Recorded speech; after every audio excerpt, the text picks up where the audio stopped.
give to the river, to us, that is the river Gambia, the land, the climate, and the youth of this country, will transform our country into an enviable nation. I have a dream that I will wake up and eat the eggs, meat produced in the Gambia. I have a dream that the milk and the meat and the juices I drink shall be the produce of the indigenous cattle and fruit trees of the Gambia. That planning in its broadest perspective becomes an all-year-round business.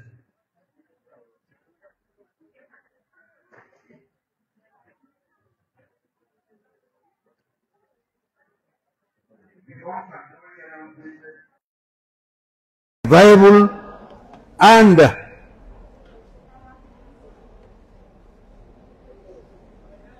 profitable.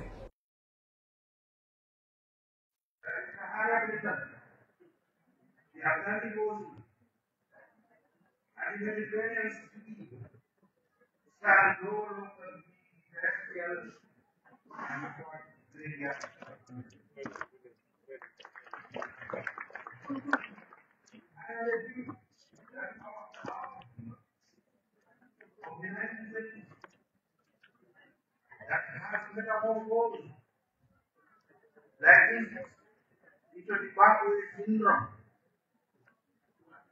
In the 1990s, undergoes education because the stay at home slogan of the 1920s, of the 2020s. I have a dream that our new Gambia, newfound nation, is not abused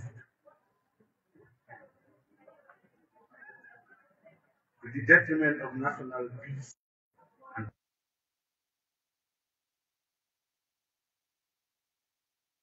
Every Gambian, irrespective of tribe, religion, or political affiliation, gender, all will have the chance to manifest themselves. I have a dream that one day we as a nation shall be proud of ourselves, feed ourselves, and not be dependent on handouts from other countries. Thank you very much.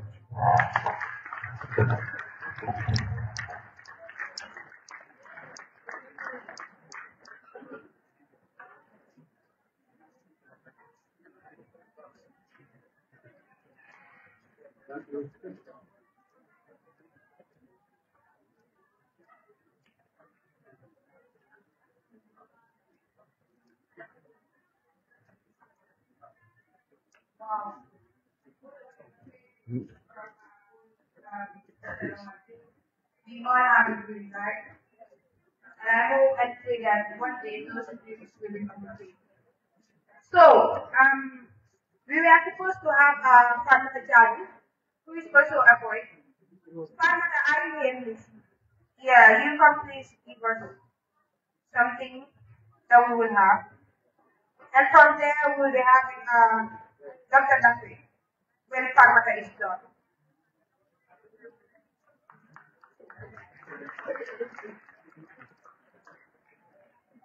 They call it happiness when I call it sadness.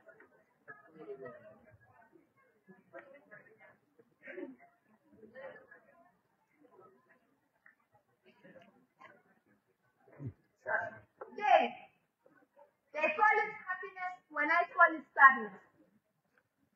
Currently, I am in a condition of confusion. Sorry. Can I? They call it happiness when I call it sadness. But they keep on saying no pain, no gain. So, what was all the struggles for? My downfall, No way. I got dreams that I'm ready to steal. Fear, not to fear. I am a girl, not a burden to bear. See me now.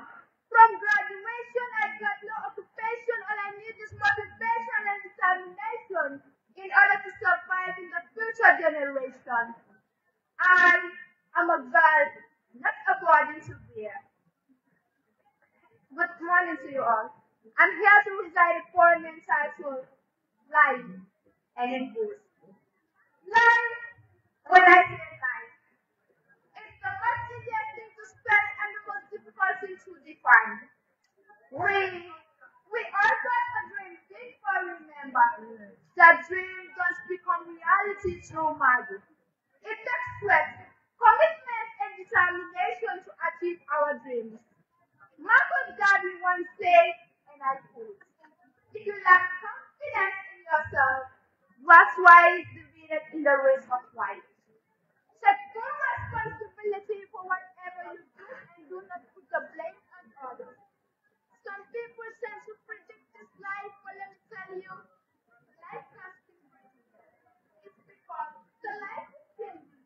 Changing into changes that are unpredictable. So life, unpredictable. Life in general, there are difficult habits that we all have to find. People will say, let's do a little break of how strong we stand. It's what makes it. So put your eyes on how life goes on and chase your dreams. I am 𝒂𝒄𝒄𝒏, your favorite voice.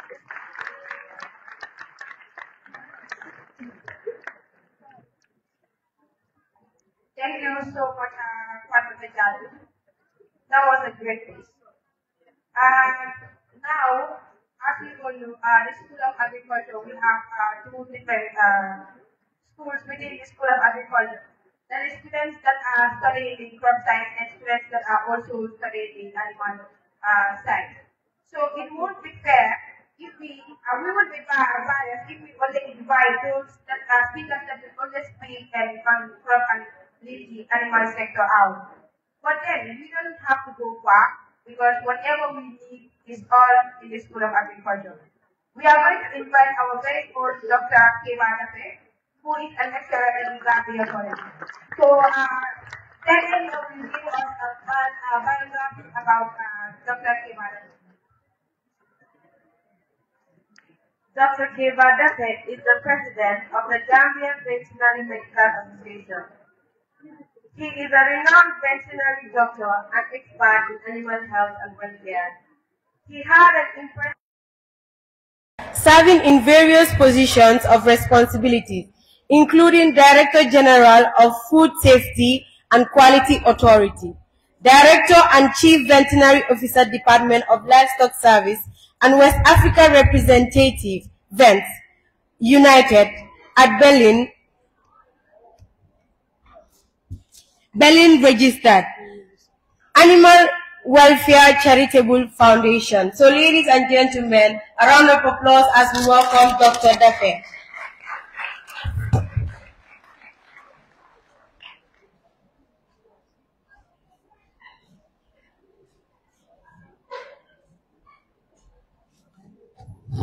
Thank you very much, Madam Chair, and good afternoon to everyone present here.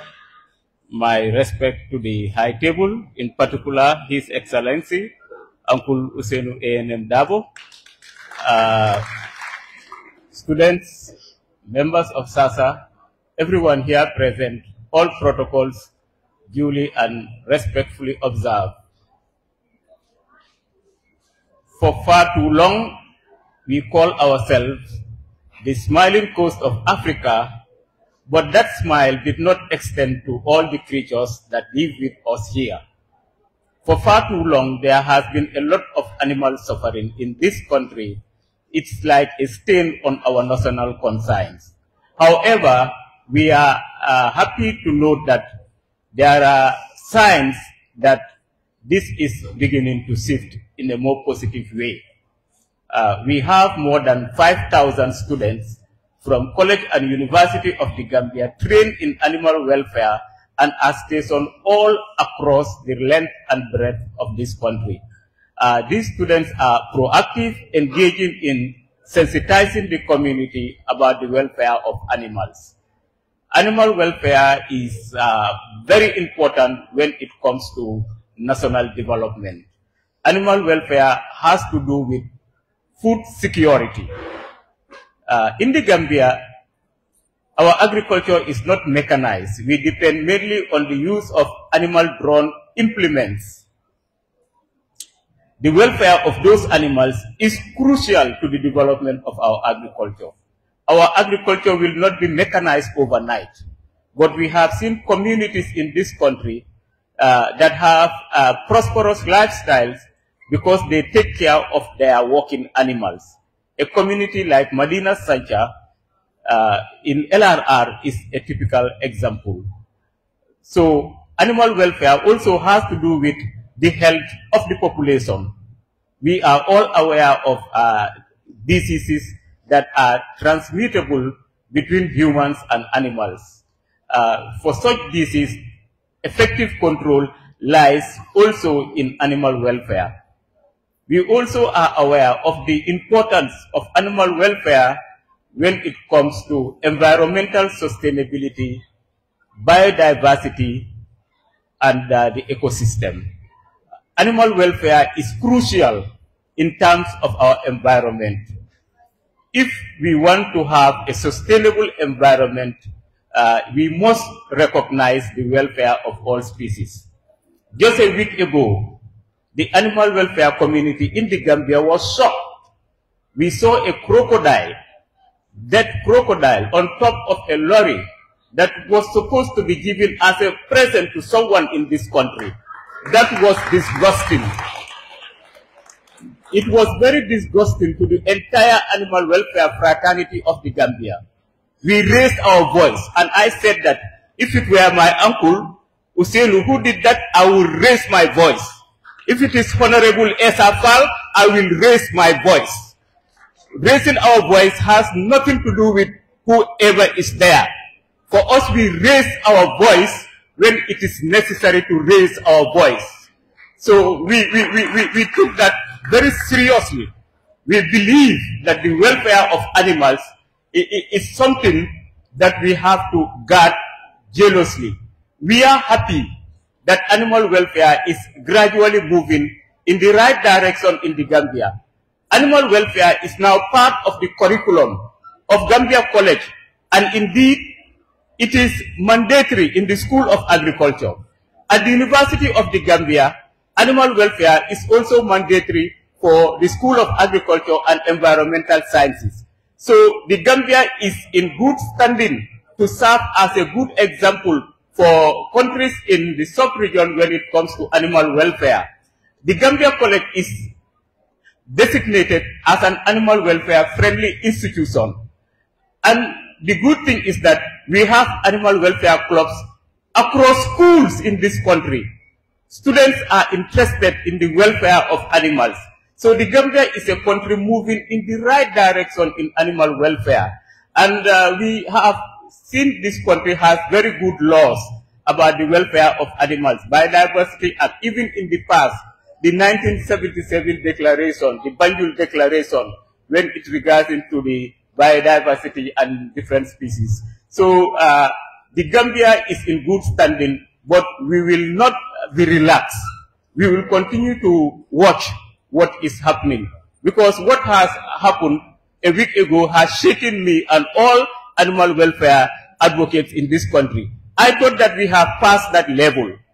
Really, that was my thinking, that the country has gone beyond that level. Anyway, it was not like an isolated incident. Last year, we saw a hippopotamus that was dead and being presented. These are endangered animals, sort of in some lands, if they are not endangered here, but they are protected animals. And they are presented dead. They are killed and presented. We hope that will change. We encourage our animal welfare students to keep learning and improving their skills. Animal welfare is a subject of the future. There are potentials in animal welfare. So I would like to say that and thank each one of you. Thank you.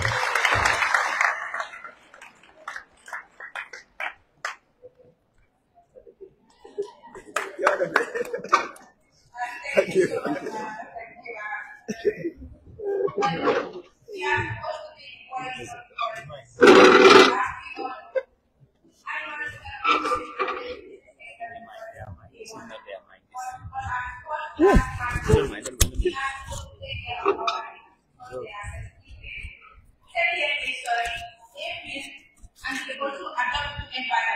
So please, let's take care of our animals because they are all that we have.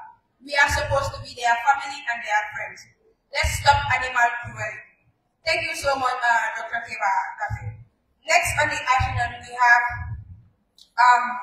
the CEO of 𝒂𝒂𝒂𝒏𝒏 Farm, who is also a guest speaker and will come and give us a speech.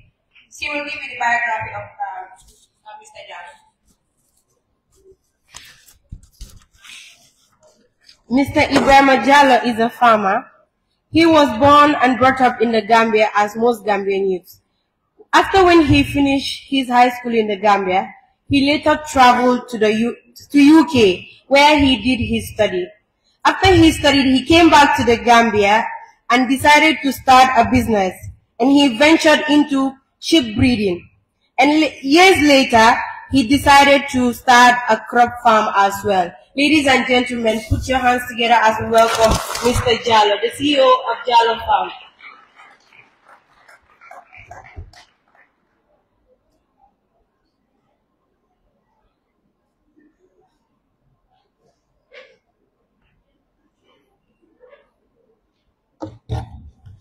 Assalamu alaikum.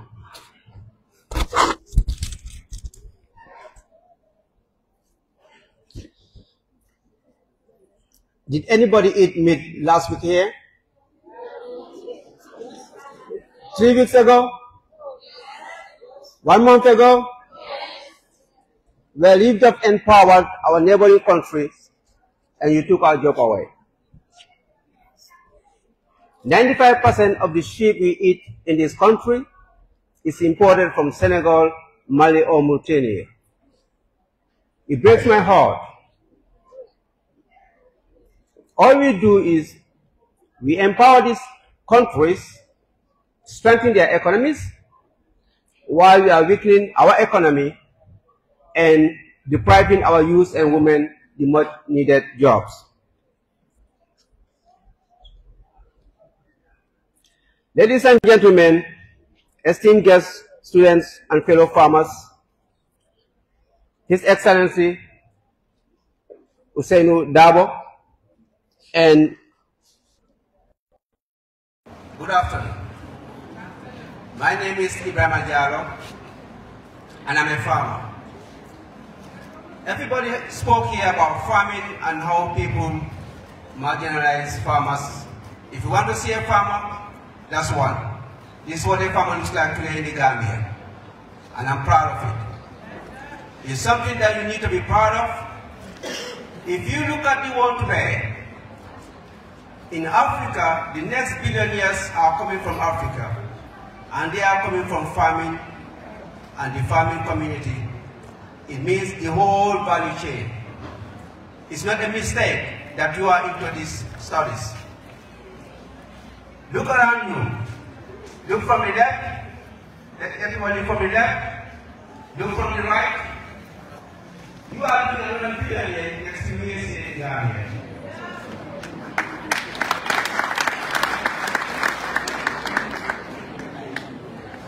Whatever happens, we will eat.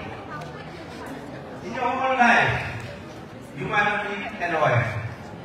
In your whole life, you might go to the hospital a few times.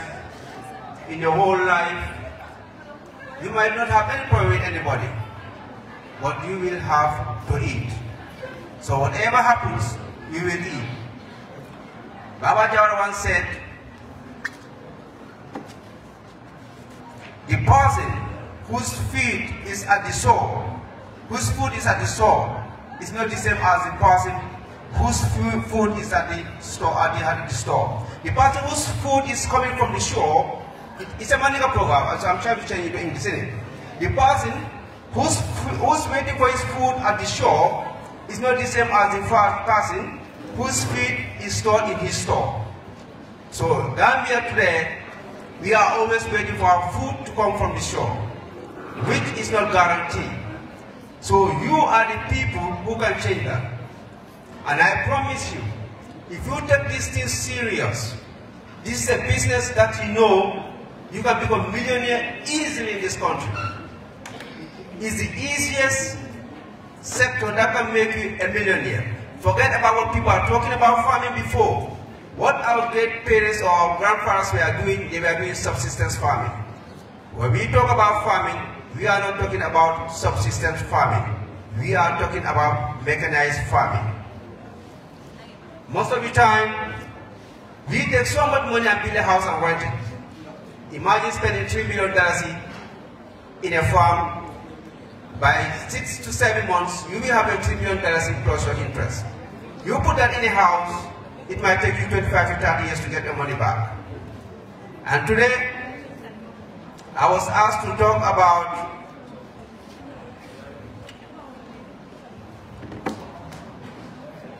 excuse me.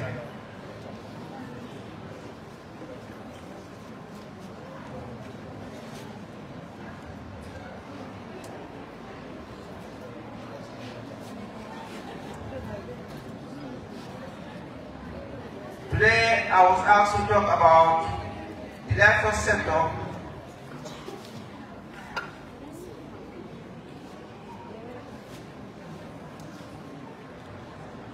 I'm asked to talk about genetics improvement and productive technologies in modern animal breeding. I am a family of start small but dream big. I'll be talking from a Gambian perspective. Ladies and gentlemen, esteemed guests, students, and fellow farmers, His Excellency Ousainou Darboe, the livestock sector plays a vital role in this country, economy, and food security. As we strive to improve the productivity and sustainability of our animal production systems, genetics improvement and reproductive technologies have become essential tools. Current state of breeding in this country, we have traditional breeding practices dominated by the sector, limited access to improved genetics and reproductive, high demand for animal products, but productivity remains low. Opportunities for genetics improvement, artificial insemination, introduced in the 1970s, AI has improved cattle productivity, but adoption remains limited in this country. And we hope one day we will have the expert coming from ULA, because that's the way forward. In selective breeding, we need to identify superior animals and breed them to produce high-performing offspring. In genetic evaluation, we need to use data to estimate breeding values and make informed selection and decisions. In reproductive technologies, we need to work on embryo transfer, that is the transfer of embryo from superior donors to recipients to increase offspring production. We also need to work on in vitro fertilization, IVF, and hopefully, like I said earlier on, we start small, we dream big. I'm hoping that in the next few years, the big science of animal husbandry is coming from you people, among you people, inshallah.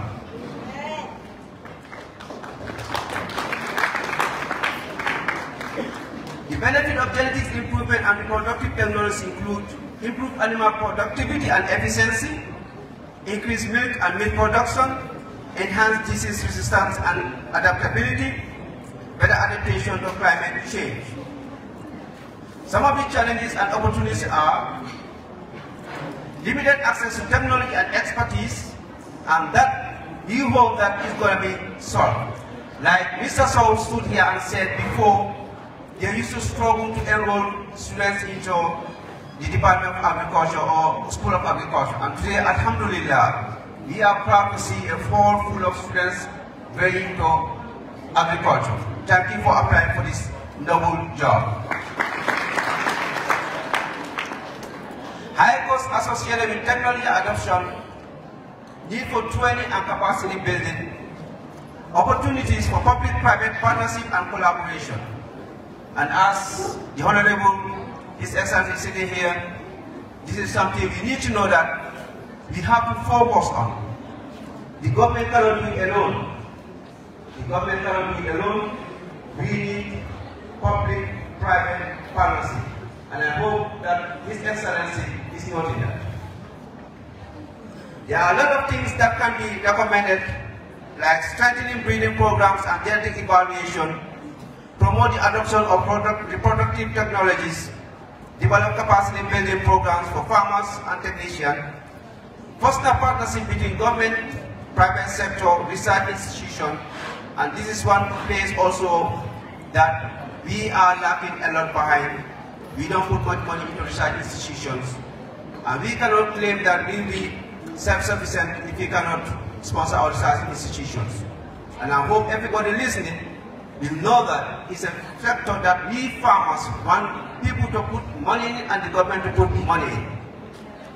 By leveraging genetic improvement and reproductive technologies, we can enhance the productivity and sustainability of the Gambia livestock sector, improving food security and livelihood. If you look at the livestock sector from the past years, you will agree with me that the Gambia has made significant progress in animal breeding, but more work needs to be realized, the full potential of genetics improvement and reproductive technologies.